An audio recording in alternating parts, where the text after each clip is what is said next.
একজন মুসলমানের জীবন আল্লাহ তাআলার কাছে কত দামি। আল্লাহ রাসূল বলছেন, একজন মুসলমানকে কেউ যদি হত্যা করে, দুনিয়াবাসী সব মিলে যদি হত্যায় জড়িত হয়, আসমানবাসী মিলেও যদি জড়িত হয়, তাহলে আসমানবাসীদেরকে, দুনিয়াবাসীদেরকে আল্লাহ জাহান্নামে নিক্ষেপ করবেন একজন মুমিনের বিনিময়ে। একজন মানুষ যখন হত্যা করে তার পরিণতি কি হয়? কি বলতেছিলাম, খুনি যারা থাকবে, এক নাম্বার তার পরিণতি দুনিয়া থেকেই হবে, মরণের আগ মুহূর্তে পর্যন্ত সে শান্তি পাবে না। মনের মধ্যে একটা অশান্তির বাষ্প আল্লাহ ঢুকাই দিবেন ওই মানুষটাকে অন্যায়ভাবে হত্যা করার কারণে। দুই নাম্বার হলো, একজন মানুষকে যখন হত্যা করা হয়, এটার একটা স্বাভাবিক ইসলামী নিয়ম অনুযায়ী পরিণতি হলো তাকেও হত্যা করা হবে। যেই ব্যক্তি অন্যায়ভাবে হত্যা করলো, কিসাস স্বরূপ তাকেও হত্যা করা হবে। সূরা বাকারার 179 নম্বর আয়াতে আল্লাহ বলতেছেন কিসাস সম্পর্কে, ওয়ালাকুম ফিল কিসাসি হায়াতুন ইয়া উলিল আলবাবি লাআল্লাকুম তাত্তাকুন। আল্লাহ বলে ওয়ালাকুম ফিল কিসাস, কিসাসের মধ্যে হায়াত, তোমাদের মধ্যে জীবন রয়েছে তোমাদের জন্য। কিসাসের মধ্যে তোমাদের জন্য জীবন রয়েছে, এটা সহজেই বুঝবেন না, আমরা প্রাথমিকভাবে বুঝি নেই। একজন মানুষকে যখন একজন হত্যা করলো, এর বিনিময়ে হত্যাকারীকে হত্যা করা হবে, এটাকে বলা হয় কিসাস। আল্লাহ বলতেছেন এই কিসাসের বিধানের মধ্যে তোমাদের জন্য জীবন রয়েছে, তোমাদের জন্য জীবন রয়েছে। কিভাবে? একজন মানুষ খুনিকে যখন আপনি হত্যা করবেন, মানুষের সামনে যখন জনসম্মুখে তার শাস্তি দিবেন, ফাঁসিতে ঝুলাবেন, এই একটাকে মারার কারণে সারা দেশ ঠান্ডা হয়ে যাবে। এই একজন কিসাসের বিধান তার উপর প্রয়োগ করার কারণে সারা দেশের মানুষ এমনি সাইজ হয়ে যাবে। একজন মানুষের উপর কিসাসের বিধান কায়েম করার কারণে দেশের অনেক মানুষ জীবিত বেঁচে গেল, তাদের জীবন বেঁচে গেল। এটাকে বলা হয় হায়াত। কিসাসের মধ্যে তোমাদের জীবন রয়েছে। একজন যদি কাউকে ধর্ষণ করে, তার বিচার সব জনসম্মুখে, জনসাধারণের সামনে পাথর মেরে তাকে নিক্ষেপ করে হত্যা করা হোক, দেখবেন আপনার এলাকার যুবকেরা আর ধর্ষণ করার সাহস পাবে না। সে কি পাবে? ইসলামী আইন আছে, দর্শন করতে গেলে এইভাবে চতুর্দিক থেকে পাথর নিক্ষেপ করে আমাকে হত্যা করা হবে, এই ভয়ে সে আর দর্শনের দিকে যাবে না। এইভাবেই কিসাস বাস্তবায়নের মাধ্যমে দেশের মধ্যে শান্তি আসে, মানুষের জন্য জীবন রক্ষা পায়। এটা হলো কিসাসের হিকমত। কিন্তু যখন আমাদের দেশে আলেম ওলামারা কিসাসের কথা বলে, তখন একদল নাস্তিক মুসলিম নামধারী মুনাফিকের দল, তারা বলে একজন মানুষ কিভাবে হত্যা করা হবে? একজন দর্শন করছে, দর্শনের বিচার তো হচ্ছে, দর্শনের আইন তো আছে, কিন্তু কোন কালে কখন হত্যার বিচার হয়েছে বাংলাদেশে, কখন দর্শনের বিচার হয়েছে, এসব আইন করে কিচ্ছু করতে পারে নাই। করবে কেমনে? যেই বিচারা দর্শন করছে ওই বিচারা এমপির চাচাতো ভাই, শালার সম্বন্ধী, ওর বিচার কে করবে? একজন মানুষকে এই যে কয়েকদিন আগে যে সোহাগ ভাই নামক ব্যক্তিটা শহীদ হয়ে গেল, যারা হত্যা করছে তারা কারা? ওই অমুকের খালাতো ভাই, অমুক নেতার আত্মীয়। কিচ্ছু হবে না ভাবতেছেন। আবার বাংলাদেশের পচা আইন একটা সংশোধন নাকি এটা করছে, দর্শনকারী অথবা হত্যাকারী এদের বিচার নাকি 90 দিনের মধ্যে তারা সম্পন্ন করবে। গাল ফুলিয়ে সাহসের সাথে তারা বলতেছে হত্যাকারীর বিচার, দর্শকের বিচার 90 দিনের মধ্যে কার্যকর অবশ্যই করতে হবে। আরে কি সংশোধনে প্রমাণ আছে, ধর্ষকের ডিএনএ এর প্রমাণ আছে, সিসিটিভি ফুটেজ আছে, 90 দিন কেন বিচার করতে লাগবে? তাকে গ্রেফতার করার পরে তার প্রমাণ দেখে 90 মিনিটের মধ্যে তাকে ফাঁসি দেওয়া দরকার। আপনারা 90 দিন নিচ্ছেন কেন? 90 দিন কেন? 9 দিন নিতে গেলেই তো তার নেতা কর্মী টাকা পয়সা খেয়ে তো তাকে জামায়াতের করে অন্যদিকে বের করে দিবে। এখন তো মনে করেন হত্যাকারী, চাঁদাবাজি যাদেরকে গ্রেফতার করা হয়, অগ্রিম জামিন নিয়ে বের হয়ে আসে, অগ্রিম জামিন নিয়ে বের হয়ে আসে। এবং জেল থেকে বের হওয়ার পরে ওই যারা ভিকটিম থাকে, ভুক্তভোগী থাকে, যার মেয়েকে ধর্ষণ করা হয়েছে, যার পরিবারের লোককে হত্যা করা হয়েছে, তাদের পরিবারকে হয়রানি করা শুরু করে দেয়। নেতা বের হয়েছে যে তুই মামলা করলি কেন? আমি আমাদের এলাকার কথা বলি, একজন থানায় মামলা করছে, জমি বিক্রি হয়েছে, জমি জমা নিয়ে ঝামেলা হয়েছে, টাকা পয়সাও নিছে, কিন্তু জমি বুঝে দেয় নাই, মোটামুটি ভালোই টাকা খাইছে, 8-10 লক্ষ টাকা। এখন মামলা করছে, মামলা করার কারণে বিচারা ফাইসে গেছে, বিচারা ওই এলাকায় থাকতে পারতেছে না। তুই মামলা করলি কেন? এমন ভাবে মারা মারছে মামলা করার কারণে। এরপরে এই মারার বিচার আপনি কাকে দিবেন? যেই পুলিশকে দিবেন ওই পুলিশ আগেই বিক্রি হয়ে গেছে। এখানে পুলিশ বাইরে থাকলে রাগ কইরেন না, হয়তো আপনি ভালো আছেন, কিন্তু আপনার পিছনে 100 জনের মধ্যে 98 জনই খারাপ। কে যেন বলতেছিল 95% খারাপ মানুষের কারণে তুমি 5% ভালো মানুষকেও কি খারাপ বলবা নাকি? কি বলতেছে? 95% খারাপের কারণে 5% কি তুমি খারাপ বলবা নাকি? আমাদের অবস্থা হলো এই। কি বলতেছিলাম, একজন মুমিনের দাম, আর তাকে হত্যা করা হলে পরিণতি খনি যে থাকে, ওই ব্যক্তির জীবনে আর কখনো শান্তি হয় না। এরপরে যিনি খুনি হন, যেই ব্যক্তি হত্যা করে, ওই ব্যক্তির আরেকটি পরিণতি হলো নিহত বা শহীদ ব্যক্তির জীবনের যত গুনাহ আছে এই খুনির মাথার উপর চাপাইয়া দেওয়া হয়। নাউজুবিল্লাহ। একজন যদি অন্যায়ভাবে কাউকে হত্যা করে, যাকে হত্যা করা হলো, ওর জীবনের সব গুনাহ ওই খুনির মাথার উপর চাপাইয়া দেওয়া হবে। হাবিল এবং কাবিলের ঘটনা আপনারা জানেন, কুরবানি সংক্রান্ত ঘটনা সূরা মাইদার মধ্যে আছে। সূরা মাইদার 27 নম্বর আয়াত থেকে আলোচনাটা রয়েছে। কাবিল যখন হাবিলকে হত্যা করে, হত্যা করার ক্ষেত্রে ওই যেই ভাই ভালো হাবিল, সে বলতেছে যে তুমি যে আমাকে হত্যা করবা করো, কিন্তু আমি হত্যার জন্য তোমার কাছে তোমার দিকে হাত প্রসারিত করব না। কেন করব না? পবিত্র কোরআনে সূরা মাইদার 29 নম্বর আয়াতে আল্লাহ বলেন, ইন্নী উরিদু আন তাবুআ বিইসমি ওয়া ইসমিকা ফাতাকুনা মিন আসহাবিন নার। আল্লাহ এই হাবিলের কথাকে উল্লেখ করে বলতেছেন যে তুমি আমাকে হত্যা করবা করো, তুমি যে আমাকে হত্যা করবা, আমাকে হত্যা করার পরে আমার এবং তোমার পাপের বোঝা তোমার মাথার উপর আসবে। ফাতাকুনা মিন আসহাবিন নার, আমার এবং তোমার পাপ নিয়ে তুমি জাহান্নামী হয়ে যাবা। পবিত্র কোরআনের বাণী। খুনির মাথার উপর নিহত ব্যক্তির সব পাপ এসে পড়বে। ওয়াযালিকা জাযাউজ যালিমিন, জালেমদের জন্য একটা শাস্তি হলো নিহত বা শহীদ ব্যক্তির সব পাপ ওই জালেমের মাথার উপর চলে আসে। এখন একজন ব্যক্তিকে আপনি মেরে ফেললেন, ওই ব্যক্তির জীবনে হয়তো অনেক গুনাহ ছিল, আল্লাহ তাকে মাফ করতে পারেন, এই কঠিনভাবে তাকে শহীদ করা হলো, এই যন্ত্রণার বিনিময়ে, এই মাজলুমির বিনিময়ে সে হয়তো রক্ষা পেতে পারে, কিন্তু তার জীবনের সব পাপ আপনার মাথার উপর আসবে। এই কারণে মন চাইলো ক্ষমতার ব্যবহার দেখিয়ে, মন চাইলো একটা কারণে, মন চাইলো আপনার রাজনৈতিক কি বলেন চিন্তাধারার ভিন্নতার কারণে আপনার প্রতিপক্ষকে আপনি হত্যা করে ফেললেন, এর পরিণতি কি ভয়াবহ হবে আপনি চিন্তাও করতে পারবেন না। এরপরে কিয়ামতের দিন যখন আপনি মারা যাবেন, যদি আপনি কাউকে হত্যা করে মারা যান, তাহলে সবার আগে এই খুনের বিচার হবে। ইবাদত বন্দিগির ক্ষেত্রে সবার আগে নামাজের হিসাব হবে, নামাজ যদি কেউ ছেড়ে দেয়। আর পাপের ক্ষেত্রে সবার আগে সবচেয়ে প্রথমে এই খুনের বিচার হবে। কেউ যদি কাউকে খুন করে থাকে, তাহলে কিয়ামতের দিন ওই যে যেই ব্যক্তি শহীদ বা নিহত হয়, ওই ব্যক্তি ওই খুনির মাথা, খুনির দ্বিখণ্ডিত মাথা নিয়ে আল্লাহর দরবারে হাজির হবে। আল্লাহকে বলবে, এই যে এই ব্যক্তি আমাকে খুন করেছিল, আমাকে হত্যা করেছিল, এর বিচার করেন। হাদিসের মধ্যে আসছে, বুখারী শরীফের হাদিস 6533 নম্বর হাদিস, আল্লাহ রাসূল বলেন, আউয়ালু মা ইউকদা বাইনান নাসি বিদ-দিমা ইয়াউমাল কিয়ামা, কিয়ামতের দিন সবার আগে খুনের বিচার হবে। খুনের বিচার কঠিনভাবে হবে, এত সহজ না। একজন মানুষকে হত্যা করে ফেললেন, তার যন্ত্রণা হয় নাই, তার কষ্ট হয় নাই? যখন আপনি হত্যা করতেছেন, আপনার হৃদয় তো নড়ে নাই, আপনার হৃদয় তো ব্যথা লাগে নাই, কিন্তু স্বাভাবিকভাবে আজরাইল যখন জান কবজ করে ফেলে, ওটা তো আল্লাহ চাইছেন এই সময়, তার জন্য নির্ধারিত, তার প্রাণ চলে গেছে।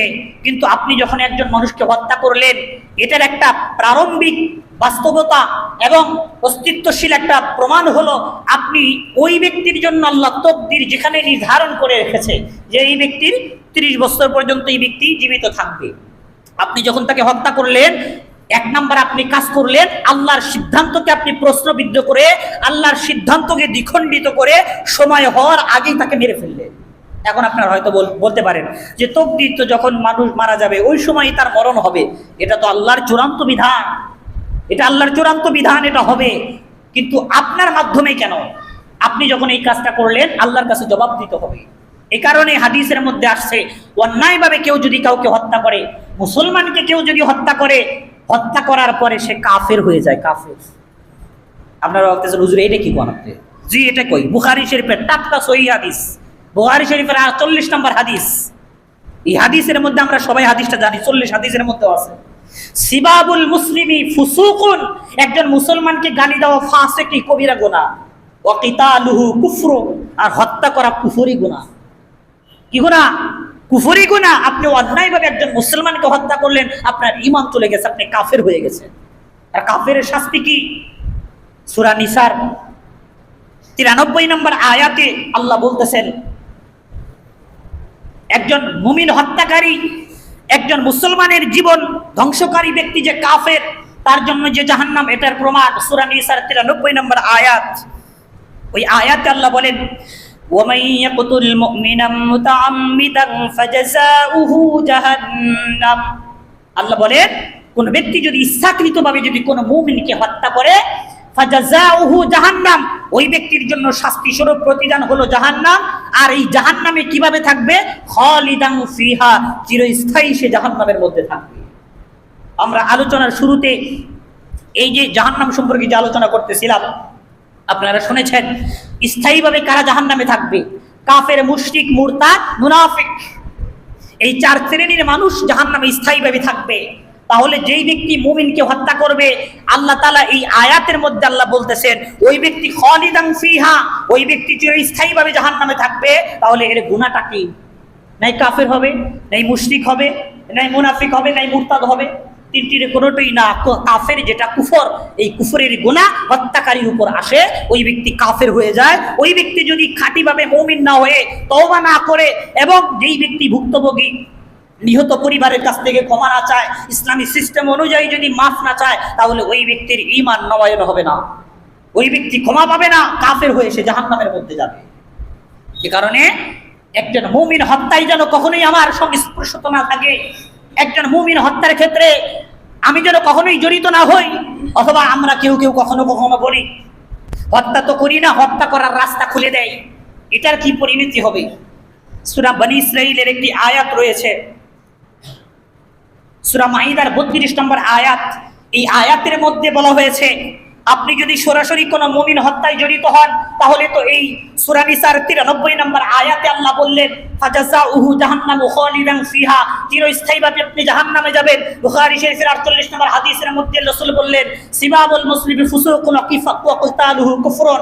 এই হাদিস অনুযায়ী তো আপনি কাফের, কিন্তু আপনি হত্যা করলেন না, হত্যায় আপনার হাত আছে। রাজনৈতিক নেতারা এরকম একটা প্ল্যাটফর্ম তৈরি করে দেয়। এই যে যেমন কয়েকদিন আগে যে গোপালগঞ্জে যে মারামারিটা হইলো, এটার কাহিনী শুনলে আপনারা আশ্চর্য হয়ে যাবেন। আপনারা বলতেছেন, হুজুর এত কিছু জানেন কেন? এগুলো খোঁজখবর রাখি বিদায় জানি। এখানে যারা ওই ফ্যাসিবাদের যারা দোষর, তারা আর্মি পুলিশের উপর দোষ চাপাইয়ে দিল। 4 জন মানুষকে হত্যা করা হয়েছে, 4 জন মানুষকে হত্যা করা হয়েছে। পুরা দেশ জুড়ে তারা পুলিশের উপর আক্রমণ চালানোর চেষ্টা করতেছে, এবং জুলাই যোদ্ধা এবং বিএনপি জামাতের উপর দোষ চাপানোর চেষ্টা করতেছে। পরবর্তীতে তদন্তে জানা গেল কি, শেখ হাসিনার একটা মিলিশিয়ান একটা বাহিনী রয়েছে, তার স্পেশাল এবং সিক্রেট একটা বাহিনী রয়েছে। ওদের কাজ হলো এই জুলাইয়ের পরে, 24-এর পরে তাদের সিস্টেম হলো, তাদের নিজেদের দলের নেতারা কিছু নিরপরাধ মানুষকে ধরে আনবে, তাদেরকে ফায়ার করে খুন করে বিভিন্ন জায়গায় তাদেরকে ফেলায় রাখবে। দোষ দিবে পুলিশ বাহিনীর, দোষ দিবে আর্মি বাহিনীর, দোষ দিবে দেশের সাধারণ মানুষের। এই যে 4 জন মানুষ যে গোপালগঞ্জ হত্যা হয়েছে, একজনেরও সিসিটিভি ফুটেজ অথবা প্রমাণ খুঁজে পাবেন না। তারা হত্যা করে বিভিন্ন জায়গায় রেখে দিচ্ছে।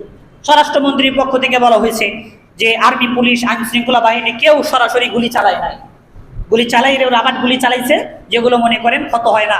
অথচ কার গুলিতে এরা নিহত হইল? গোপালগঞ্জে কার গুলিতেই 4 জন মারা গেল। পরে খবর পাওয়া গেল তারাই এলাকার নিরপরাধ 4 জন যুবককে এনে হত্যা করে বিভিন্ন জায়গায় ফেলায় রাখছে। এই হলো অবস্থা। তাহলে এই হত্যার মাস্টার মাইন্ড যারা যারা দিল্লিতে বসে বসে এই গেম খেলতেছে, তারা কিন্তু সরাসরি হত্যা করতেছে না, কিন্তু হত্যার সাথে জড়িত আছে। একটা হলো সরাসরি কেউ যদি হত্যা করে, এটার পরিণতি তো আপনারা জানলেন। আর কেউ যদি রাস্তা খুলে দেয়, আমাদের রাজনৈতিক নেতারাই রাস্তা খুলে দেয়, ইচ্ছা করে এই গন্ডগোল লাগাই দেয়। কারণ এই ইলেকশনের আগে এই গন্ডগোল না লাগলে, তার নিজেদের কর্মী 2 একজন না মরলে বিচারা তো জায়গা মতো যাইতে পারবে না। আমাদের রাজনৈতিক সংস্কৃতি হলো নিজের কর্মীদেরকে নিজেরাই হত্যা করে, অন্য মানুষকে দিয়ে হত্যা করে রাস্তায় ফেলায় রাখে, নিজের সুনাম অর্জন করতে। নিজে মাজলুম হয়ে গেছে, আমার কর্মী একজন হত্যা হয়েছে, বিচার চাওয়ার ক্ষেত্রে বিচার এখন সামনে নির্বাচনে দাঁড়াবে। এই ক্ষেত্রে যে ব্যক্তি জড়িত হয় অথবা রাস্তা খুলে দেয়, এর কি পরিণতি হয়? সূরা মাইদার 32 নম্বর আয়াতে আল্লাহ বলেন, মান কাতালা নাফসাম বিগাইরি নাফসিন আও ফাসাদিন ফিল আরদ, যেই ব্যক্তি অন্যায়ভাবে কাউকে হত্যা করে, আও ফাসাদিন ফিল আরদ, অথবা পৃথিবীর মধ্যে ফিতনা সৃষ্টি করে। ফিতনা কি? এই ফিতনা স্বাভাবিক ফিতনা না। যেই ফিতনা হত্যার রাস্তা খুলে দেয়, যেই ফিতনা সমাজের বন্ধন নষ্ট করে, যেই ফিতনা মারামারি হানাহানির মধ্যে চলে যায়, এই ধরনের ফিতনা যদি কেউ তৈরি করে দেয়, ওই যে মারামারির রাস্তা খুলে দিল, আল্লাহ বলেন কি, মান কতালা নাফসান বিগাইরি নাফসিন আও ফাসাদিন ফিল আরদ ফাকান্নামা কতালান নাস জামিআ। এই ব্যক্তি হত্যার রাস্তা খুলে দিয়েছে অথবা অন্যায়ভাবে কাউকে হত্যা করেছে, এর পরিণতি হলো সে যেন দুনিয়ার সব মানুষকে হত্যা করে ফেললো। একজন মানুষকে অন্যায়ভাবে হত্যা করলে সারা দুনিয়ার সব মানুষকে মেরে ফেলার মতো গুনাহ তার আমলনামায় চলে আসে। পক্ষান্তরে বিপরীতে কি পজিটিভ অবস্থা কি? আপনি যদি কোনো মানুষকে বাঁচান, ওমান আহিহা ফাকান্নামা আহইয়ান নাস জামিআ, আপনি যদি কোনো মানুষকে রক্ষা করেন, তাকে যদি জুলুমের হাত থেকে রক্ষা করেন, তাহলে কি হবে? আপনি যত সারা দুনিয়ার সব মানুষকে আপনি জীবিত, আপনি তাদেরকে রক্ষা করলেন, তাদেরকে যেন জুলুম থেকে আপনি বাঁচাইলেন, এই সওয়াব আপনি পাবেন। কিন্তু প্রথমটা আমাদের মধ্যে আছে, দ্বিতীয়টা নাই। মানে একজন হত্যা হলে আরো আমরা সুযোগ পাই, কাছে তো যাবোই না, ফিরাতে তো যাবোই না, তাকে বাঁচাইতে তো আগায় যাবোই না, কারণ ওখানে গেলে যদি আমিও যদি দুই একটা ঘুষি উষ্টা খাই তাহলে তো ঝামেলা, আমাকেও যদি জড়াইয়ে ফেলে আর এক বিপদ। আমি ওকে বাঁচাইতে যাব, পরবর্তীতে প্রভাবশালী নেতারা আমার ঘরে হাঙ্গামা দিবে, আমাকে গ্রেফতার করবে, এই ভয়ে যায় না। কিন্তু এই যে বাঁচানোর ক্ষেত্রে আপনি যে তাকে বাঁচাইলেন, বাঁচানোর ক্ষেত্রেই হলো আমাদের সংস্কৃতি, আমি যাব না, কারণ আমি কেন সেখানে গিয়ে আমি নিজে জড়িয়ে যাব, পরবর্তীতে আমার সমস্যা হবে, এই ভয়ে আমি সামনে আগাই না। কিন্তু আপনি যদি না আগায়া যান, এখানে আপনিও জালেম হবেন, আপনিও জালেম হবেন। আপনার সর্বস্ব দিয়ে ওই ব্যক্তিকে রক্ষা করতে হবে। আপনি যদি রক্ষা করতে গিয়ে আপনি যদি মারা যান, মাজলুমকে বাঁচাতে গিয়ে যদি আপনি মারা যান, হাদিসের মধ্যে বলা হয়েছে আপনি হলেন শহীদ, আপনাকে শহীদের মর্যাদা দেওয়া হবে। তাহলে আলোচনা থেকে কি বুঝলাম? একজন মুমিনের দাম কি? কোন ক্রমেই একজন মুমিনকে হত্যা করা যাবে না। বুখারী শরীফের হাদিসের মধ্যে আসছে, তিনটি পাপে কখনোই লিপ্ত হওয়া যাবে না, যে কোনো ভাবেই হোক এই পাপ থেকে বাঁচতে হবে। আপনাকে মেরে ফেললেও এই তিনটি পাপের মধ্যে লিপ্ত হওয়া যাবে না। এক নম্বর পাপ হলো কোন মানুষকে হত্যা করা। আপনাকে বলা হয়েছে এদিকে ওই যে অনুষ্ঠান চলতেছে, ওইখানে এই বোমটা রেখে আসবি, ওইখানে এই বোমাটা ফাটাবি, ওইখানে এটা রেখে আসবি। আপনি ভাবতেছেন রাজি হচ্ছেন না, রাজি না হলে আপনাকে মেরে ফেলে। আপনি রাজি না হয়ে যদি মারা যান, আপনি শহীদ, আপনি শহীদ হয়ে যাবেন। কিন্তু কোনো ক্রমেই এই বোম নিয়ে ওই অনুষ্ঠানে দেখা যাবে না। আপনাকে মেরে ফেললেও কোনো হত্যায় জড়িত হওয়া যাবে না, হাদিসের মধ্যে আসছে। দুই নাম্বার পাপ হলো ব্যভিচারে লিপ্ত হওয়া যাবে না, জিনা ব্যভিচারে কখনোই লিপ্ত হওয়া যাবে না। আপনাকে এলাকার খারাপ চরিত্রের একজন নারী আপনাকে ফাঁসায় ফেলছে, তার চাহিদা পূরণ করতে হবে, নইলে আপনার 12টা বাজাবে। এরকম কিছু নারী আছে না? রাজনৈতিক নেতারা রাজনৈতিক অঙ্গনে তো একজন ভালো একজন নেতাকে ফাঁসানোর জন্য, তার চরিত্রে কলঙ্ক লেপনের জন্য ওই ভিডিও ঠিক করে আগেই একজন নারী পাঠায় দেয় তার চরিত্র নষ্ট করার জন্য, যেন সামনে যেন সে সংসদ সদস্য না হইতে পারে। এই সংস্কৃতি আমাদের দেশে আছে। তো একজন নারী যদি আপনাকে হুমকি দেয় যে আমার সাথে এই কাজটা না করলে তোমার ক্ষতি আছে, তুমি যে ইমামতি করো তোমাকে আমি ফাঁসাইয়ে দেব, এই ক্ষেত্রে আপনাকে মেরে ফেললেও তবুও এই জিনা ব্যভিচারের মধ্যে লিপ্ত হওয়া যাবে না, হাদিসের মধ্যে বলা হয়েছে। এরপরে 3 নম্বর পাপ হলো, আপনাকে যদি কেউ অমুসলিমরা জোর করে যদি কাফের বানাইতে চায়, আপনার ঈমান নষ্ট করতে চায়, আপনাকে মেরে ফেললেও আপনার মুখে কুফরির কথা আনা যাবে না, তাদের কুফরিতে স্বীকৃতি দেওয়া যাবে না। 3টি কাজ কোনো ক্রমেই করা যাবে না। আপনাকে মেরে ফেললেও এই 3টি পাপের মধ্যে লিপ্ত হওয়া যাবে না। 1 নম্বর হলো কাউকে হত্যার ক্ষেত্রে জড়িত হওয়া, 2 নম্বর হলো জিনা ব্যভিচারের মধ্যে লিপ্ত হওয়া, 3 নম্বর হলো কুফরির ক্ষেত্রে স্বীকৃতি দেওয়া। এই 3টি পাপের মধ্যে লিপ্ত হওয়া যাবে না। আজ থেকে আমরা আলোচনা শুনলাম, আজকের কোনো মানুষ হত্যায় যেন আমাদের সম্পৃক্ততা না থাকে। কোনো ক্রমেই রাজনৈতিক ভিন্নতার কারণে, মতাদর্শের ভিন্নতার কারণে, আমি এই দল করি সে ওই দল করে, আমি তাকে সাপোর্ট করি না, এই কারণে আমাদের ভাই ভাইয়ের মধ্যে বিভেদ তৈরি করা যাবে না। আপনি ভাবতেছেন আপনার নেতার জন্য আপনি জীবন দিলেন, পরের দিন দেখবেন ওই নেতা আপনার খবরে নিবে না। আমরা বাংলাদেশের এই সংস্কৃতি, রাজনৈতিক সংস্কৃতি দেখেছি, আপনাকে 2 লাখ 3 লাখ টাকা দিয়ে আপনাকে সলিমুল্লাহর ভোজ দিয়ে দিবে, কিন্তু কখনোই আপনার পাশে দাঁড়াবে না। আপনার নেতার জন্য জীবন দিলেন, লাভ কি? কিয়ামতের দিন জাহান্নামের আগুন ছাড়া আপনার জন্য কিচ্ছু জুটবে না। আমাদের রাজনৈতিক কারণে অনেকেই জীবন দেয় না, আমরা ভাবি যে শহীদ, এত সহজ। মরণের কারণ কি সেটা দেখতে হবে। রাজনৈতিক মিছিল করতে গেছে, ভোটাভুটির মিছিলে গেছে, মারা গেছে, শহীদ হয়ে গেলেন, এত সহজ। এটাকে শহীদ বলা হবে না। গণতন্ত্রের জন্য আপনার জীবন চলে গেছে, সরাসরি জাহান্নাম। এই গণতন্ত্র নামক এই শয়তানি এই কার্যকলাপ বিশ্বের যেই দেশেই গেছে ওই দেশকে ল্যাংটা করে ছেড়েছে। গণতন্ত্র মানুষ হত্যা করে, গণতন্ত্র চাঁদাবাজি শেখায়, গণতন্ত্র গুম খুন শেখায়। এই গণতন্ত্র যেই দেশে আমেরিকানরা দেশে ওই দেশকে লুটপাট করে একদম নাজেহাল করে ফেলেছে। এ কারণে এই গণতন্ত্রের কবর রচনা করে ইসলামিক শাসন ব্যবস্থা কায়েম করতে হবে, তাহলে আপনাদের জন্য নাজাত রয়েছে। আমাদের নেতারা গণতন্ত্রের জন্য জীবন দিবে, গণতন্ত্র বাস্তবায়নের জন্য অমুক করবে, কিন্তু আমরা দেখেছি স্বাধীনতার 56 বছরে চলে যায়, এই গণতন্ত্র আমাদেরকে খাওয়াইতে পারে নাই, গণতন্ত্র আমাদের সন্তানদের নিরাপত্তা দিতে পারে নাই। সুতরাং এই গণতন্ত্র কখনোই মানুষের মুক্তি দিতে পারে না। এই গণতন্ত্র মানুষকে শুধুই শেখায় চাঁদাবাজি আর খুন খারাপি। আজকে একজন চাঁদাবাজি হয়েছে, গণতন্ত্রের দোহাই দিয়ে নির্বাচন করে ক্ষমতায় গেছে, পরবর্তীতে আরেক দল ক্ষমতায় যাবে, ওই দলও চাঁদাবাজ হবে, ওই দল মানুষকে খুন করবে। এ কারণে গণতন্ত্রের স্লোগান তুলে আপনার জীবন দিতে চাইেন না।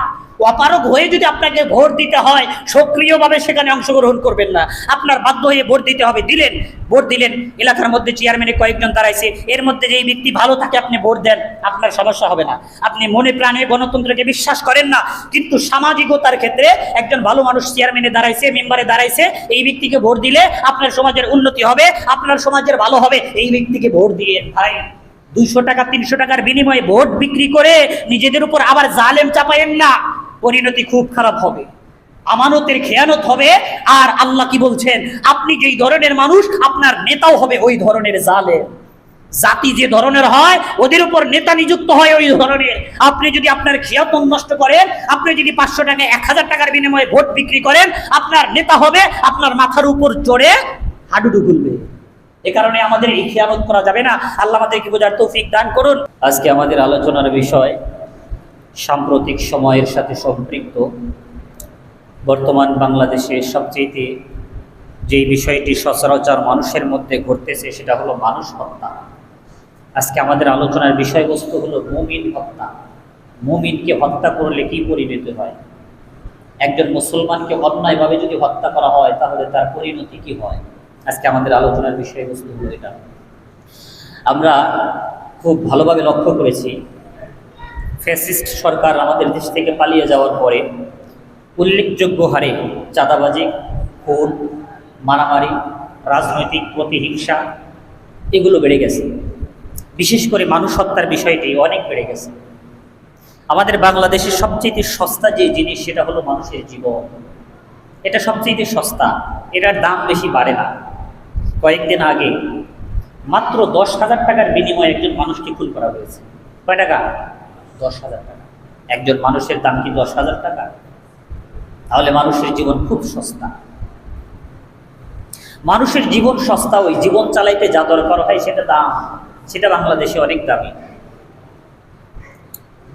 একজন মানুষকে হত্যা করা, এটার প্রভাব, এটার ক্ষতি, এটার যে একটা অমঙ্গলজনক প্রভাব বিস্তার করে ব্যক্তি এবং সমাজের উপর, এই প্রভাব সহজেই কাটিয়ে ওঠা যায় না। আপনি শিক্ষার মাধ্যমে, সংস্কৃতি, স্বভাব চরিত্র পরিবর্তনের মাধ্যমে সহজেই হত্যা, এই সংস্কৃতিটাকে আপনি মুছিয়ে দিতে পারবেন না। আপনার সামনে একজনকে হত্যা করা হলো, আমাদের দেশের কালচার, চতুর্দিকে হাজার হাজার মানুষ ক্যামেরা দিয়ে ভিডিও করতেছে, দেখতেছে, তার সামনে একজন লোককে কুপাচ্ছে, তাকে যে বাঁচাবে এই অনুভূতিটা চতুর্দিকে দাঁড়ানো মানুষের মধ্যে নাই।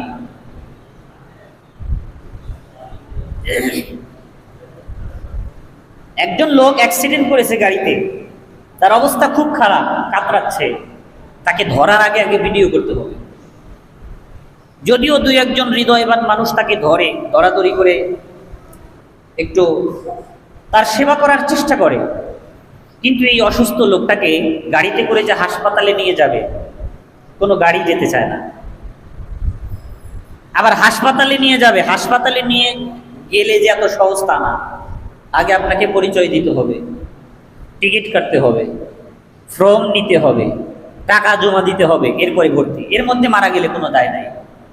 যেহেতু আমি ভুক্তভোগী, আমি দেখেছি, দেখিনি, কিন্তু আমার অবস্থা তো আপনারা জানেন। এই হলো আমাদের বাংলাদেশের অবস্থা। বহির্রাষ্ট্রের যেসব রাষ্ট্রে ন্যায় ইনসাফ রয়েছে, শাসনের নীতিবান অবস্থা রয়েছে, সেসব দেশে অভিভাবককে এই ব্যক্তির পরিচয় কি সেগুলো দেখার দরকার নাই, প্রাথমিক চিকিৎসা দিয়ে আগে তাকে বাঁচানো দরকার, আগে তাকে বাঁচাতে হবে। বহির্রাষ্ট্রের চিকিৎসকরা কঠিন থেকে কঠিন সার্জারি করে, মানুষের অপারেশন করে তাদের নিজেদের দক্ষতা পরিচয় দেয়, নিজেদেরকে অভিজ্ঞ প্রকাশ করার জন্য বড় বড় আপনার অপারেশন, আপনার সার্জারি, এগুলো অনেক সময় বিনামূল্যে করে, কঠিন থেকে কঠিন। কিন্তু আমাদের দেশে একটা জায়গায় আপনার পচে গেছে, একটু কেটে গেছে, যেগুলো কসাই নামক ডাক্তার তারা কি করবে, এতগুলো টেস্ট দিবে, ফাইল নিয়ে দৌড়াইতে দৌড়াইতে এতটুকু পচা থাকলে আর একটু বাড়ে যাবে। এই অবস্থা। যে কি বলতেছিলাম, মানুষের জীবন, মানুষের জীবন আমাদের বাংলাদেশে খুব সস্তা, কিন্তু কখনোই এর যে মন্দ পরিণতি এটা আমরা কখনোই লক্ষ্য করি না। একজন মানুষকে হত্যা করলে কি ক্ষতি হয়? যাকে হত্যা করা হলো ও কিন্তু মুক্তি পেয়ে গেছে, ও বেঁচে গেছে, কিন্তু যিনি হত্যা করেছে সে জেলখানায় বন্দী হয়ে গেছে।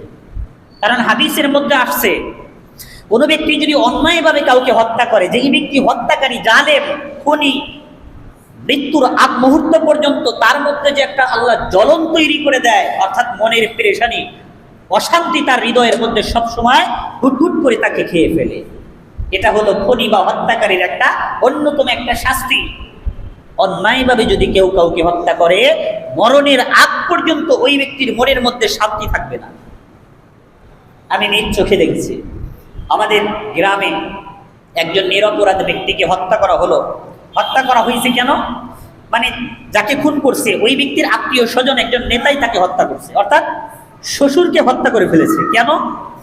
এই শ্বশুরকে হত্যা করে ওই শত্রু দলের এলাকায় এই শ্বশুরের মরদেহ রাখবে, এরপর মামলা করবে তাদের বিরুদ্ধে।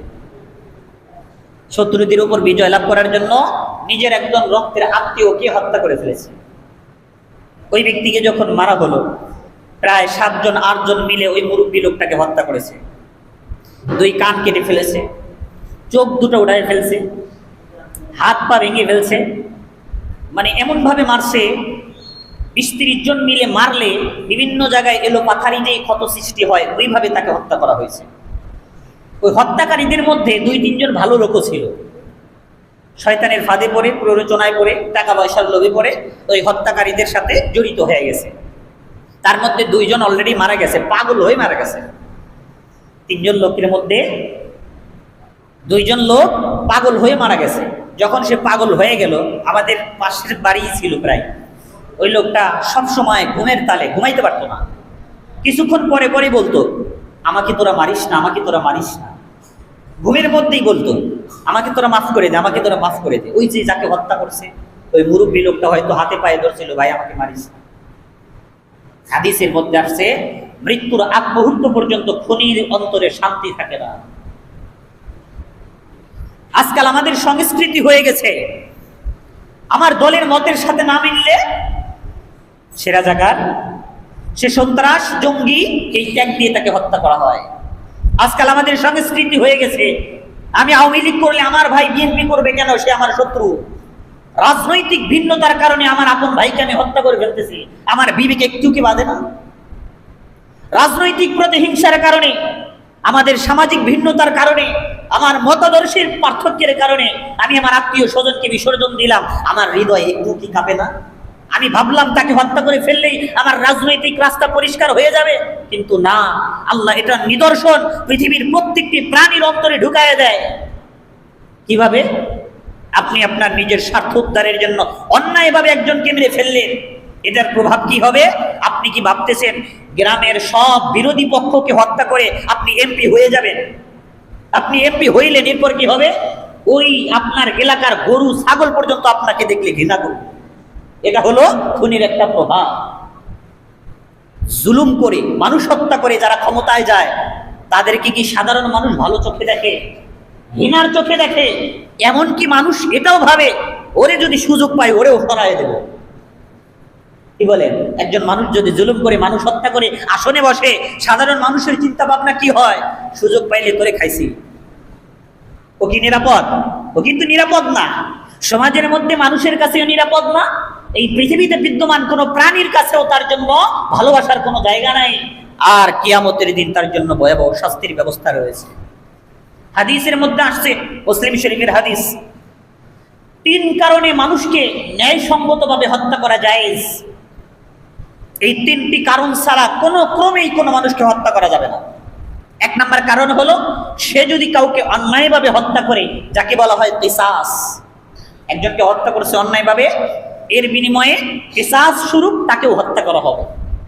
দুই নাম্বার হলো, বিবাহিত নারী বা পুরুষ যদি জিনা ব্যভিচারে লিপ্ত হয় তাহলে তাকে হত্যা করা হবে। জিনা ব্যভিচার যদি কেউ করে, যদি বিবাহিত হয়, তাহলে তাদেরকে হত্যা করা হবে। এটা হলো ইসলামী আইন। তিন নাম্বার হলো, যদি কেউ মুরতাদ হয়ে যায়, ইসলাম পরিত্যাগ করে ধর্ম পরিত্যাগ করে দেয়। এই তিনটি কারণে একজন মানুষকে হত্যা করা বা তাকে কতল করা যায়। এছাড়া অন্য কোনো কারণেই কোনো মানুষকে হত্যা করা যাবে না।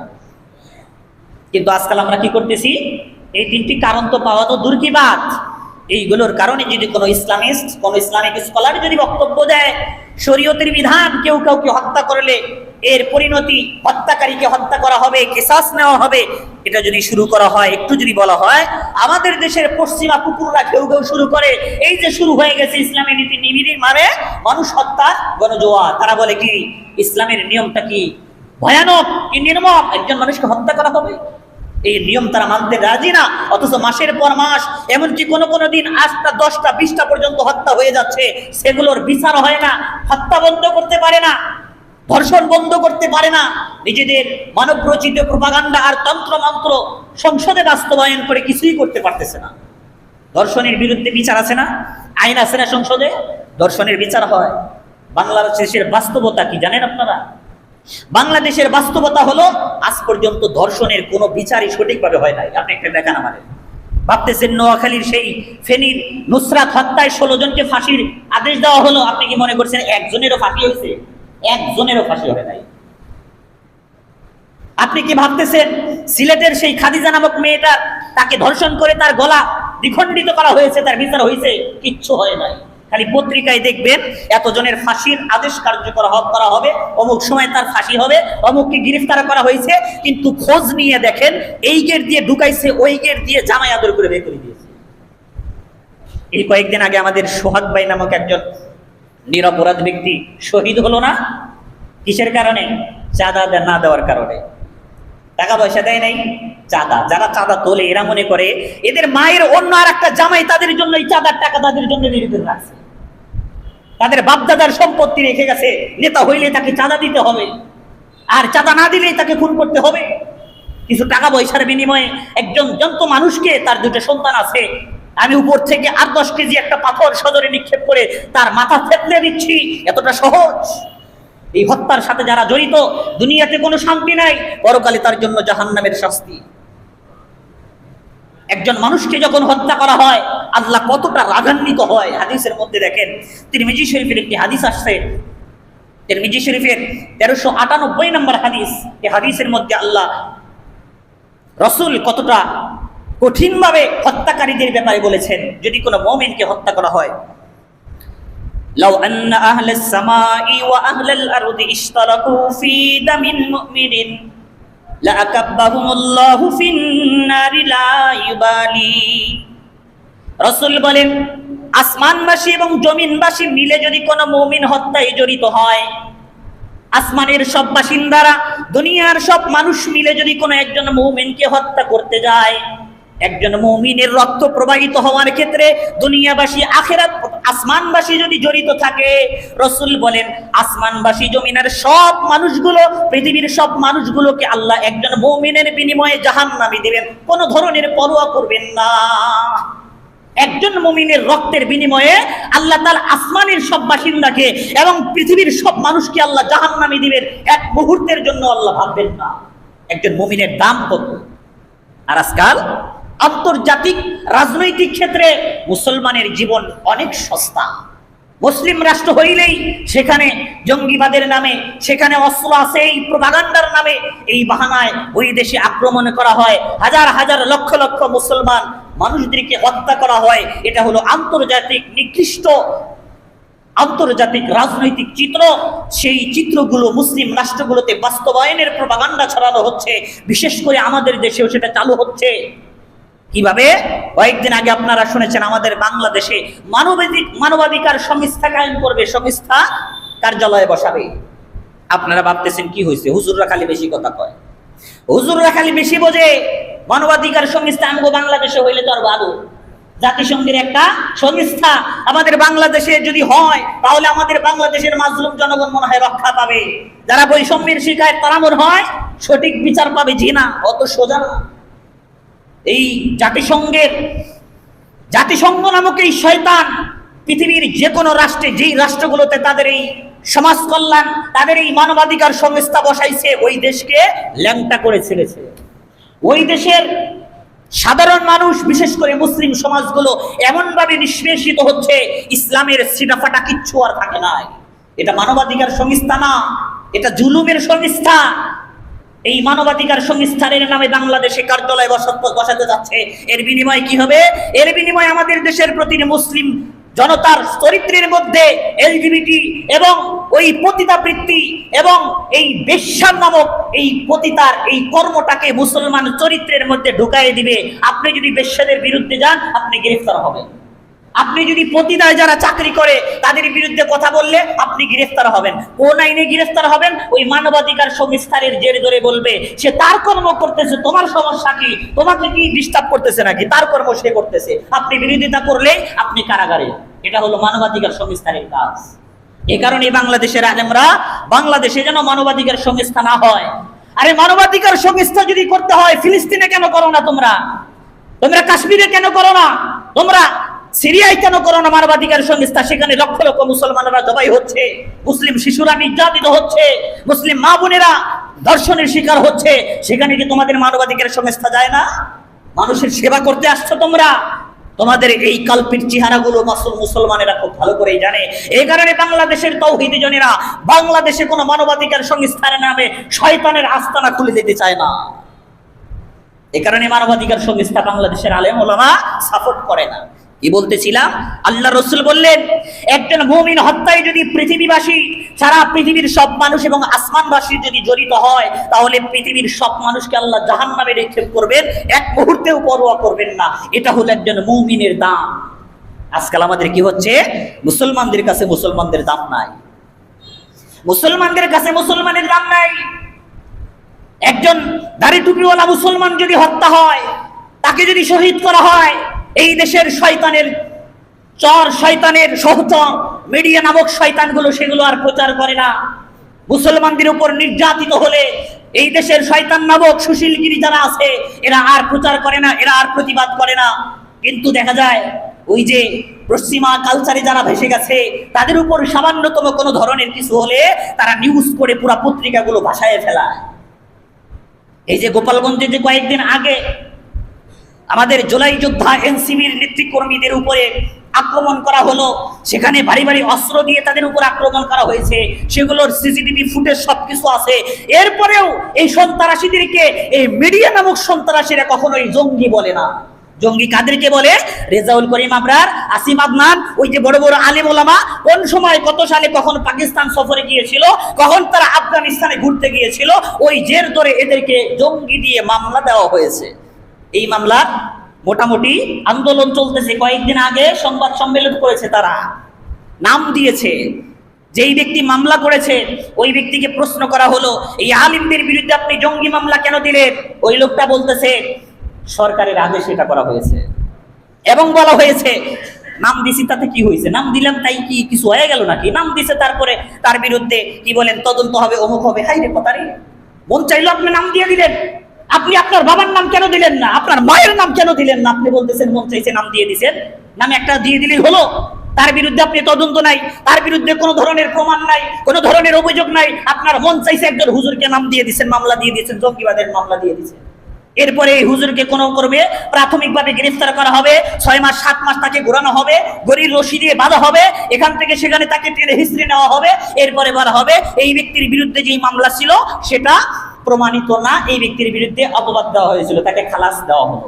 কিন্তু মাঝখানে যে তার নামে অপবাদটা দিলেন, তাকে যে হয়রানি করলেন, এটার বিচার কে দিবে? এটার বিচার কে দিবে? আজকাল আমাদের সংস্কৃতি এমন হয়ে যাচ্ছে, আমরা যারা দাড়ি টুপি নিয়ে থাকি আমরাও ওই শয়তানদের মুখে মুখে স্লোগান আমরাও তুলি। হাইরে কথারে, মসজিদের ইমাম সাহেব এই বিচারার নামেও মামলা, মিডিয়া না, মিডিয়া কি এমনি এমনি মামলা দিছে? পত্রিকায় কি এমনি এমনি লেখে? হয়তো বা হুজুর আমাকে সামনে ভালো ভালো বক্তৃতা দেয়, তলে তলে হয়তো জঙ্গি গেয়েও করে। এটা হলো আমাদের মুসলমানদের অবস্থা। আমাদের মুসল্লিদের অবস্থা, মুসলমান কি মুসল্লিদের অবস্থা। আজকাল যদি আমার বিরুদ্ধে কেউ হঠাৎ করে একটা পত্রিকায় লিখে দেয়, কাল থেকে মসজিদের ইমাম সাহেব এই কাজ করছে, হয়তো সামনের কাতারের কিছু কিছু মুসল্লি বলবে, হায় রে, তলে তলে করতেও পারে, পত্রিকায় কি মিথ্যা লেগে নাকি? এমন বলে টিভিতে বলছে, টিভিতে কি মিথ্যা বলছে নাকি? এটা যে কত বড় ধরনের শয়তানি আপনার অন্তরে প্রভাব, শয়তানের কত বড় ধরনের যে একটা ষড়যন্ত্র। আন্তর্জাতিক মিডিয়া সেলগুলো এভাবেই পুরো পৃথিবীর মধ্যে মুসলমানদেরকে জঙ্গি সাজানোর পায়তারা করতেছে। তারা কি বলে, অমুক জায়গায় অমুক রিসোর্টে হামলা হয়েছে, ধারণা করা হচ্ছে ইসলামী কোন দল সেখানে আক্রমণ করতে পারে। সিস্টেম দেখতেছে, ইসলামী কোন দলের নাম দিল না, ইসলামী কোন দলের ব্যাপারে অভিযোগ করলো না, কি লিখলো, ধারণা করা হচ্ছে। এই ধারণাটা করলো কেরা? তোর আব্বা করছে ধারণা? তোর মায়ের ধারণা করছে? যে ধারণা করা হচ্ছে অমুক জায়গায় আক্রমণটা ইসলামী কোন দল করতে পারে। এই এতটুকু যে শয়তানের একটা পাম দিয়ে দিল, সাধারণ মুসলমান মনে করে পত্রিকায় যেহেতু লোক লিখছে ইসলামী কোন দল করতে পারে, তার মানে সম্ভবত তালেবান অথবা আল কায়দারাই করছে। আন্তর্জাতিক মিডিয়ার হলো এটা খেলা। তাহলে আমরা বুঝলাম এই মিডিয়া, টিভি চ্যানেল, এই পত্র পত্রিকার, এই শয়তানের এই মিডিয়াগুলোর, সব পত্রিকাগুলোর এই নিউজগুলো পড়ে আপনারা বিভ্রান্ত হয়েন না। যদি কোনো ভালো মানুষের বিরুদ্ধে এই মামলাগুলো দেওয়া হয়, যদি কোনো সৎ ব্যক্তির বিরুদ্ধে সৎভাবে বিচারা মেম্বারগিরি করতেছে, চেয়ারম্যানগিরি করতেছে, তার বিরুদ্ধে এতগুলো মামলা, এতগুলো অভিযোগ। কয়েক বছর আগে বাংলাদেশে একজন মন্ত্রী ছিলেন, ধর্মমন্ত্রী মুফতি ওয়াক্কাস সাহেব। তাকে যখন মন্ত্রী করা হলো, এই দেশের যারা পশ্চিমা সুশীল, বাঙ্গু সুশীল যাদেরকে বলা হয়, যখন ইসলামের কোনো নিশানা কোথাও দেখে তখন তাদের জ্বলন শুরু হয়। তখন তার বিরুদ্ধে এত ধরনের প্রোপাগান্ডা ছড়ায় যেন তাকে মানুষের সামনে বিতর্কিত করা যায়, যেন মানুষের কাছে, বাংলাদেশের মানুষের কাছে তার চরিত্র হনন করা যায়, যেন বাংলাদেশের মানুষ বোঝে যে হুজুররা এগুলো চালাইতে পারবে না, হুজুররা এমপি এগুলো করতে পারবে না, এগুলো হুজুরদের কাজ না, এগুলো হুজুরদের আলো, এগুলো হুজুররা আরো ভালো পারবে, এগুলো হুজুররা আরো ভালো পারবে। কিন্তু আমাদের দেশের রাজনৈতিক সংস্কার হলো যে যত বড় চোর ও তত বেশি রাজনীতির ব্যাপারে পারফেক্ট। আমাদের দেশের জনগণের একই সাইজ, যে এমপি ভালো মানুষ এমপিগিরি করতে পারবে না। এই বিচারা নামাজ কালাম পরে একে কি ভোট দিবে নাকি? আসলেই তো আপনাদের চরিত্র এরকম। একজন দাড়ি টুপিওয়ালা ভালো মানুষ যদি মেম্বারে দাঁড়ায় তাকে কেউ ভোট দেয় না, একজন যদি চেয়ারম্যানে দাঁড়ায়, ভালো মানুষ দাঁড়ায়, তাকে কেউ ভোট দিতে চায় না। ভোট দিবেন কেমনে? কারণ আপনাদের ভোট তো আপনারা ন্যায়সঙ্গত ভাবে ইসলামী বিধান মেনে দেন না। 500 টাকা 1000 টাকার বিনিময়ে আপনারা ভোট বিক্রি করেন। এখন শেখ হাসিনা চলে গেছে, আবার যদি টাকা বেলানো শুরু করে আর এক স্বৈরাচারকে আপনারা ভোট দিবেন টাকার বিনিময়ে। একজন আমারে বলতেছে, এই যে এলাকার এমপি সাহেব এলাকার জন্য কিছুই করে নাই। আমি বললাম, কি করবে? আপনাদের ভোটে সে এমপি হয়েছে, আপনাদের কাছ থেকে ভোট কিনে নিয়ে তারপরে সে এমপি হয়েছে, আপনাকে কোন দুঃখে রাস্তা করে দিবে? আমাদের দেশে ভোট কিনে নেয় নাই, এই এলাকায় ভোট কিনে নেয় নাই, 200 টাকার বিনিময়ে ভোট কিনে নিয়েছে। এই তাল থেকে গ্রামের প্রমাণ। আপনার কাছ থেকে ভোট সে এমপি নেয় নাই, এমপি হয় নাই, আপনার ভোট নিয়ে সে মেম্বার হয় নাই, আপনাকে কেন রাস্তা করে দিবে? আপনাকে কেন সে সেবা দিবে? সে ভোট কিনে এমপি হয়েছে। আমাদের এই পচা চরিত্র যতদিন পরিবর্তন না হবে, আমাদের এই ভোট কেনা বেচা, এই ব্যবসা বাণিজ্য, ভোট বাণিজ্য, নির্বাচন বাণিজ্য আমাদের চরিত্র থেকে দূর না হলে আমাদের উপর থেকে ঘুর জোয়ার কখনো সরবে না। ঘুর জো চেনেন তো? আমাদের উপর থেকে জুলুমের ছায়াটা সরবে না। এক দল যাবে, আরেক দল এসে আপনার মাথার উপর চড়ে বসবে। আপনার এই ভিতরের সুপ্ত এই কঠিন এই কুচক্রী যদি চরিত্র যদি দূর না হয়, আমাদের নিজেদেরকে সংশোধন করতে হবে। এক হাদিসের মধ্যে আসছে, যেই জাতি যেরকম ওই জাতির উপর নেতা আল্লাহ চাপায় দেন ওই রকম। বুঝতে পারছে? যেই জাতি যেরকম ওই নেতার উপর শাসক চাপায় দেন ওই ধরনের। আজকাল আপনি বলতেছেন এমপি হইছে, পরের দিন বিচারা কোটিপতি হইল। আমাদের এলাকার একজন গরিব মানুষ মেম্বার হইল, পরবর্তী বছরে বিচারা বিল্ডিং করে, তো চোর। আপনি তাকে চোর বলতেছেন, আপনি বসলে পরবর্তী বছরে আপনি কোটিপতি হয়ে যাবেন। আপনি নিজে কি পাবেন? রাস্তায় সামনে যদি 10 টাকা পয়রা থাকে, ওই 10 টাকাও আপনার কাছ থেকে নিরাপদ না। আরেকজন মেম্বার হইছে, সে চুরি করতেছে, তার নামে বদনাম করতেছেন, আপনি কি? আমাদের বরিশালের ভাষায় একটা কথা আছে, আমাদের ওস্তাদরা বলতো বলতো যে এই যে যে চেয়ার, এই চেয়ারে বসলে জনগণ বিভিন্ন ধরনের বিভিন্ন কথা বলে, কিন্তু এই চেয়ারে বসলে উনি একটু অন্য ধরনের বরিশাল ভাষায় কইতো, কি বলে পিছনে নিতম্ব বলে, ওটারে মনে করেন আঞ্চলিক ভাষায় যেটা বলে, এইখানে বসলে হাত আর ওখানে পাওয়া যায় না, এই আসনে বসলে বলতো কি ওই নিতম্বে হাত যায় না, হাত আর ওখানে যায় না। নিজেদেরকে পরিবর্তন করেন, নিজেদের চরিত্র ঠিক করেন, তাইলে দেখবেন আল্লাহ তাআলা আপনার উপরে ভালো একজন নেতা নিযুক্ত করে দেবেন, যিনি আপনাদের উপরে জুলুম করবে না। আপনার কি মনে হয় আমাদের দেশের মানুষ স্বাভাবিকভাবে 10 টাকা পয়সা থাকলে ওটাকে নিয়ে মসজিদে দিবে নাকি পকেটে ঢুকাবে? এই চরিত্র এখন আমাদের মধ্যে যায় নাই। আপনার কাছ থেকে ভোট কিনে নিয়ে এমপি হয়েছে তো আপনার উপর জুলুম করবে নাকি দুধ দিয়ে ভাত খাওয়াবে? সাবধান, টাকার বিনিময়ে আপনার আমানত ধ্বংস করে দিয়েন না। টাকার বিনিময়ে আপনার যেই কঠিন একটা আমানত ভোট দেওয়া, এটাকে আপনি সহজ মনে করছেন? আপনি ভোট দিতেছেন মানে তাকে আপনি স্বীকৃতি দিচ্ছেন, অমুক চোর, এর চরিত্র ফুলের মতো পবিত্র, আমি তাকে ভোট দিলাম, সে চেয়ারম্যানের যোগ্য। এটা হলো ভোট দেওয়ার বাস্তব কারবার। এ কারণে সামনে যদি আমাদের পরিস্থিতি আসে, সে যদি আমার শত্রু হয়, মেম্বারে যদি কয়েকজন দ্বারা এর মধ্যে যে বেশি চরিত্রবান, নামাজ কালাম করে দিনদার, তাকে ভোট দেওয়া হবে। এটা যদি আপনি করতে পারেন, তাইলে আপনার উপর যে নেতা হবে সে নেতা ভালো হয়ে আপনার সেবা করবে। আমাদের ভোট যেন আর বাণিজ্যে পরিণত না হয়। আজ থেকে আমরা আলোচনা শুনলাম, আজকের কোনো মানুষ হত্যায় যেন আমাদের সম্পৃক্ততা না থাকে। কোনো ক্রমেই রাজনৈতিক ভিন্নতার কারণে, মতাদর্শের ভিন্নতার কারণে আমি এই দল করি, সে ওই দল করে, আমি তাকে সাপোর্ট করি না, এই কারণে আমাদের ভাই ভাইয়ের মধ্যে বিভেদ তৈরি করা যাবে না। আপনি ভাবতেছেন আপনার নেতার জন্য আপনি জীবন দিলেন, পরের দিন দেখবেন ওই নেতা আপনার খবর নিবে না। আমরা বাংলাদেশের এই সংস্কৃতি, রাজনৈতিক সংস্কৃতি দেখেছি, আপনাকে 2 লাখ 3 লাখ টাকা দিয়ে আপনাকে সলিমুল্লাহর ভোট দিয়ে দিবে, কিন্তু কখনোই আপনার পাশে দাঁড়াবে না। আপনার নেতার জন্য জীবন দিলেন, লাভ কি? কিয়ামতের দিন জাহান্নামের আগুন ছাড়া আপনার জন্য কিচ্ছু জুটবে না। আমাদের রাজনৈতিক কারণে অনেকেই জীবন দেয় না, আমরা ভাবি যে শহীদ, এত সহজ। মরণের কারণ কি সেটা দেখতে হবে। রাজনৈতিক মিছিল করতে গেছে, ভোটাভুটির মিছিলে গেছে, মারা গেছে, শহীদ হয়ে গেলেন, এত সহজ। এটাকে শহীদ বলা হবে না। গণতন্ত্রের জন্য আপনার জীবন চলে গেছে, সরাসরি জাহান্নাম। এই গণতন্ত্র নামক এই শয়তানি, এই কার্যকলাপ বিশ্বের যেই দেশেই গেছে ওই দেশকে ল্যাংটা করে ছেড়েছে।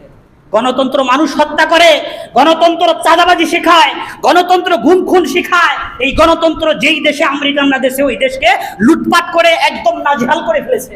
এ কারণে এই গণতন্ত্রের কবর রচনা করে ইসলামিক শাসন ব্যবস্থা কায়েম করতে হবে, তাহলে আপনাদের জন্য নাজাত রয়েছে। আমাদের নেতারা গণতন্ত্রের জন্য জীবন দিবে, গণতন্ত্র বাস্তবায়নের জন্য অমুক করবে, কিন্তু আমরা দেখেছি স্বাধীনতার 56 বছরে চলে যায়, এই গণতন্ত্র আমাদেরকে খাওয়াইতে পারে নাই, গণতন্ত্র আমাদের সন্তানদের নিরাপত্তা দিতে পারে নাই। সুতরাং এই গণতন্ত্র কখনোই মানুষের মুক্তি দিতে পারে না। এই গণতন্ত্র মানুষকে শুধুই শেখায় চাঁদাবাজি আর খুন খারাপি।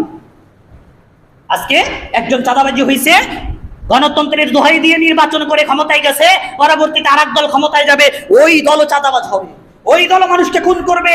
এ কারণে গণতন্ত্রের স্লোগান তুলে আপনার জীবন দিতে চাইেন না।